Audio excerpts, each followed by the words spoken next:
Hi everyone, welcome back to our channel. As we are now fully immersed in Nonfiction November, I have had some time to read through a couple of books, and there was one in particular that I wanted to talk about here today. The book that I want to talk about is The Stranger in the Woods, The Extraordinary Story of the Last True Hermit by Michael Finkel. This was one of the first books that I tackled, and although it's not very long, it gave me a lot of things to think about, so much so that I wanted to film a discussion about a couple of things that I really reflected on a lot while reading. That being said, this video will definitely have spoilers, so if you haven't read this book and you plan on reading it, I would skip over this video and maybe go watch another one because there will definitely be spoilers in this. A short synopsis for those of you who haven't read the book or haven't read the book in a long time. The Stranger in the Woods is about a man named Christopher Knight who left society in 1986 and decided to live in the woods of Maine for 27 years until he was arrested in 2013 after he was caught robbing some camps that were nearby. I was aware of the news story when it occurred in 2013, so to finally be able to read a book and get more information was something I was really looking forward to doing, and now that I've done it, I definitely have a few more things that I want to talk over with you guys, and then if you have any input, you can obviously let me know what you thought about some of the things I've discussed or other things in the comments below. The first thing I want to talk about is Christopher Knight, who is the hermit in this nonfiction book, and how he compares to another famous Christopher, Chris McCandless, who is well known from the book and movie Into the Wild. A lot of people are very familiar with Chris McCandless's story, so while I was reading about Christopher Knight, a lot of things kept popping into my head about maybe how they were similar and how they might be different, and so I wanted to kind of talk about that a little bit. If you're not sure who Chris McCandless is, I did a discussion of Into the Wild, so I will link that above, and then feel free to just Google him. Wikipedia page will give you a lot of information if you just want a really quick summary of who he is. Some similarities that I noticed between them was that both of them wanted to leave society because of certain expectations that were put on them, certain pressures. Now those expectations and pressures differed depending on which person you're focusing on, but that same root cause was there. They didn't want to be a part of society at that time. For Chris McCandless, it was the expectation of getting a job, money being important, and there's also a bit of debate about whether he was escaping from his parents' toxic relationship that he had been suffering through for a while, whereas Christopher Knight was leaving society because he didn't want the expectation and requirements that comes with social interaction. He preferred to be on his own. The other similarity that the two of them have is that neither of them were really prepared for what they were undertaking. And by preparedness, I don't mean mentally prepared, I mean actually prepared with the right kind of gear and supplies to help them survive out there. I have a feeling that's because they were both young men when they decided to do this. Christopher Knight was 20, Chris McCandless was in his early 20s, and where Chris McCandless didn't even have the right boots on when he decided to go into the Alaskan wilderness, Christopher Knight did have some supplies, but he didn't have a lot of food and he only had minimal camping gear, which made him have to steal in order to survive. In terms of their differences, there's three that I want to focus on. The first is the long-term plan. Chris McCandless, from everything that we know from his journals and from observations from other people, it seemed like he did want to get away from society, but it wasn't a forever thing.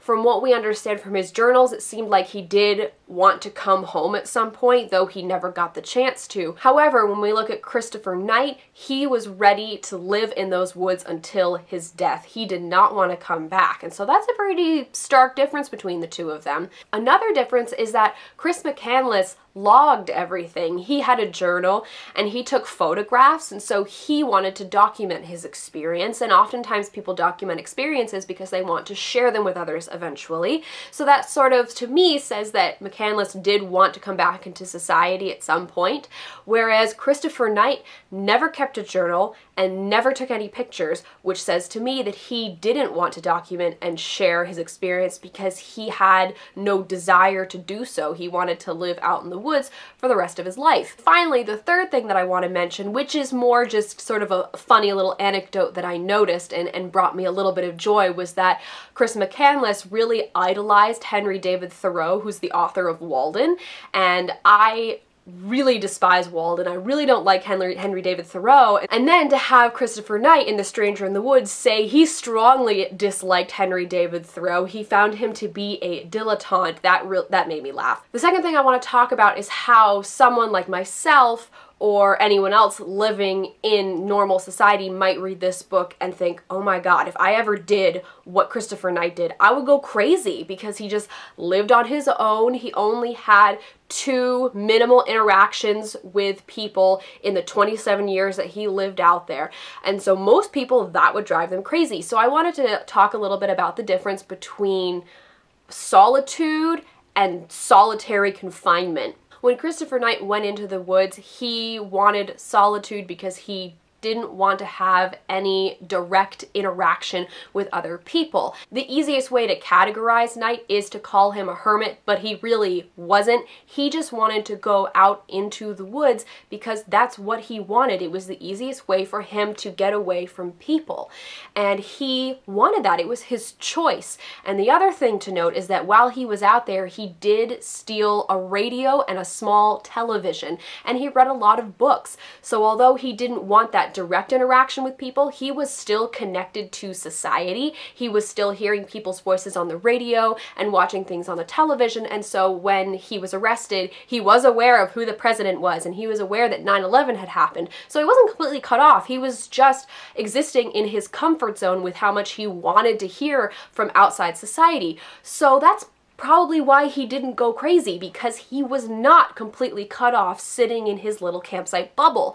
Now, another thing that the book talks about is people that experience real solitude in the sense of being confined. So solitary confinement, people that spend 5, 10, 15 years in a cell and it's not their choice, and they don't have access to a radio, and they aren't able to watch television. Those are the kind of people that would go crazy because it's not their choice to do that. And so if somebody's looking at Knight saying, how did he not go crazy? I really think it's because it was his choice, and he also was able to listen to the radio and watch TV, and he could have at any point stepped away from living like that. He could have walked to the camps that were about a mile away from him, or done a longer walk to a store, whereas somebody who is in solitary confinement is kept there against their own will. They don't have the choice to leave. The final thing that I want to talk about is the thing that's probably going to create the most discussion, and that is, what do you think of Christopher Knight? What do you think of the decisions that he made? Do you think he should have been living like that it was okay for him to do so? Or do you think he's an awful person because he was stealing from others to survive? What I find interesting is that he had this desire to get away from people and to live on his own, but when he actually went and did it, he wasn't prepared, and so he didn't have all of this food stored up, and he didn't have all of the materials that he might have needed to survive through the winter. So when he finally settled on his campsite, he was actually very close to about 100 camps that he could continually rob over those 27 years to get food, a mattress, batteries, propane tanks, radios, watches, clothes, television, bunch of different things. His entire camp was basically made up of items that he stole from others, and the people who owned these camps were basically terrorized for 27 years because they were scared. They didn't know that this guy wasn't armed. They assumed after a certain point that it was a hermit. But it's still scary. Some of the kids were terrified that he would come into their house while they were there. Knight made it a priority not to break into houses that were currently occupied, but still, it's scary, especially to a kid. So this really affected the mentality of the campsites. And after he was arrested, it was interesting to see the split that people had, because it's very reflective of society. The people whose camps were robbed, some of them said, you know what? I'm okay about it. Like, this guy wanted to get away from society. I can understand that. It's cool. I forgive him. And then we have the other half that said this was awful and he should pay for what he did because he scared us for years. He scared our kids. He took our belongings away from us. It's hard to side with him because he didn't trap animals or fish, anything like that. He survived solely off his luck and what he could take from other people, but at the same time, he lived out in Maine in the horrible winters in these woods that were very, very dense. For people who've never been to Maine, those woods are really dense. That's part of the reason why nobody ever found him, because it's very hard to travel off a path in those woods. And so if he had made more of an effort to exist on his own rather than depending on people from the beginning, I think I might be a bit more sympathetic. After he was arrested, he certainly acknowledged the fact that what he did was wrong and he felt guilty every time he stole from people. But at the same time, he never stopped because he didn't want to leave the woods. He wanted to die out there. And so that need was more powerful than the guilt that he felt from robbing people. And this leads me into my last little point about why Knight would want to do this. He's definitely an outlier. So what's going on in his head that would make him want to leave society and exist this way for so long? Your first thought might be he just has an inflated sense of self. He thinks that he's better than everybody else. He doesn't want to spend the time to interact with people. He thinks he can survive out there. And Knight was raised in a household with parents who taught him to be self-sufficient, who didn't dote on him a lot, and were very stoic, and they weren't talkative with their neighbors. And so it was very easy for Knight to leave his family behind because he didn't have that same connection that I think a lot of us do with our parents and our siblings. And so did he go into the woods because he didn't want to be around society and he thought he was better than everybody else, like he could survive out there, and what he took was what he deserved? It's really easy for somebody to say that might be the case if they're just glazing over the story. It's our natural reaction to think this dude is really cocky and he just didn't want to deal with anybody else. But there are two other explanations that make a bit more sense if we're going to try and label why Knight did this in the first place. Both of these are discussed in the book. The first one is that maybe Knight was autistic. Finkel spoke to a lot of professionals who work daily with the autistic community and asked them what they thought of Knight. Did they think he fell on the autism spectrum? And although he might have had certain traits of somebody who was autistic, he didn't really fit the bill. So what Finkel figured out is that Knight probably has schizoid personality disorder, and that's not related to schizophrenia. That might be what you first think of because schizoid, schizophrenia, very similar.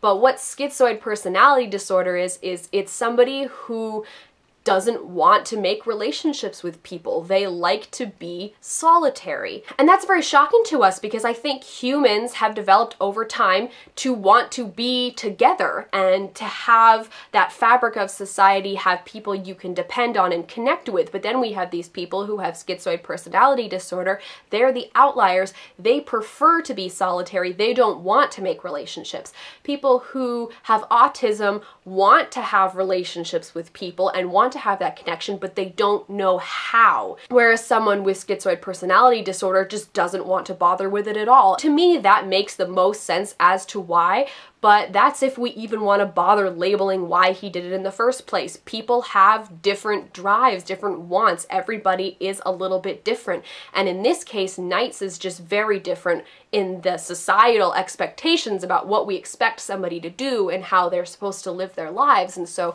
to read about this story is really interesting. So if you have read this book and you have thoughts on why Knight might have decided to do what he did, do you feel sympathetic towards him? Do you feel anger on behalf of the people who had their camps constantly stolen from? I'm just curious to see what you might think about Knight, and also what you might think about the other few things that I discussed with Knight and McCandless, and also solitude and solitary confinement. So if you have any thoughts on any of those things, feel free to leave them down below. We can continue the discussion down there. If there's something else you want to talk about that I didn't touch on, definitely mention it down below. If you made it through this whole video, congratulations. awesome effort by you. Whatever your thoughts and opinions might be about Night, it still is an amazing feat to live that long in the woods alone and not die. It certainly makes for a really interesting read, and that's why I felt like I had to share some of the thoughts that I had rolling around in my head. As always, all of our links are in the doobly-doo. You can check those out if you feel so inclined.